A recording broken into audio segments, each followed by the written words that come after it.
Okay, so this isn't just a story about stock charts and numbers. Not at all. This is really a story about a culture clash. It's about how a bunch of regular people, just banding together on the internet, decided to take on some of the oldest, most powerful institutions on Wall Street and ended up shaking the entire financial world to its core. And this quote, this really captures the feeling that was just echoing all over social media. It's from a small investor, right at the peak of all the chaos, and it just perfectly sums up that raw emotional sense of injustice that fueled this whole thing. It was a movement against a system that a lot of people felt was totally rigged against them. So that's the big question, isn't it? How did this actually happen? How did this chaotic subreddit, famous for its wild memes and its high-risk YOLO bets, how did they manage to bring billion-dollar hedge funds to their knees? That's exactly what we're going to unpack here. Because you've got to understand, this battle wasn't fought on some traditional trading floor. No way. This was a completely new kind of financial warfare, and it was waged on Reddit threads and with no-fee trading apps on people's phones. All right, so to really get what went down, we first have to meet the two sides in this fight. Seriously, you can think of it like a classic David versus Goliath story, but one that's built for our digital age. So on one side, you have the old guard, the Wall Street hedge funds. We're talking about institutions that are sometimes centuries old, controlling hundreds of billions of dollars. And they had a name for small individual investors, dumb money. But on the other side, you have the new blood, the subreddit r/Wall Street bets. This was this chaotic online community of self-described degenerates who proudly took that dumb money label and turned their stimulus checks into financial ammo. Now, the primary weapon that the hedge funds were using was something called short selling. It's basically a way to profit from a company's failure. You're literally betting against it. And the more that stock price falls, the more money you make. To really get how this works, let's use a super simple analogy. Let's call it the banana analogy. Imagine a snake who represents a hedge fund and an ape who represents a Reddit investor. So the snake slithers up to the ape and borrows a banana, promising to give it right back later. The snake's plan is pretty straightforward. It immediately sells that banana for $1 because it is absolutely convinced that the price of bananas is about to plummet. The whole idea is to just buy that same banana back later when it's much cheaper, give it back to the ape, and then pocket the difference. Simple, right? But here's the twist. What if a whole army of apes sees what that snake is up to, and they all decide they really, really like bananas? They start buying up every single banana they can find. And all that massive demand, it drives the price straight through the roof, from $1 all the way up to $10.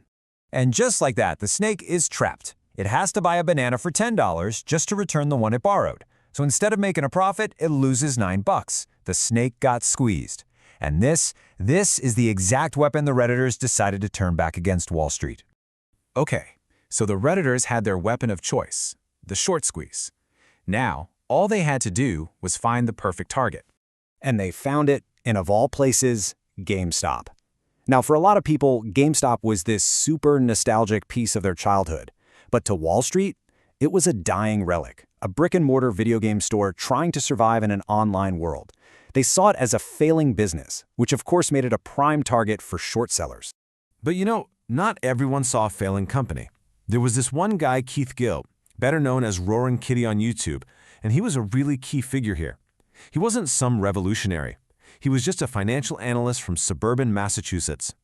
And long before all the madness started, he believed GameStop was fundamentally undervalued, even back when it was trading for just $4 a share. And this is where the story gets absolutely insane. By January of 2021, the hedge funds had bet so aggressively against GameStop that its short interest, that's the percentage of its shares being shorted, hit an impossible number, 140%. I mean, just think about that for a second. That number shouldn't even be possible. It's a total paradox. More shares were being bet against than actually existed in the world. It just showed how ridiculously over-leveraged the hedge funds had gotten.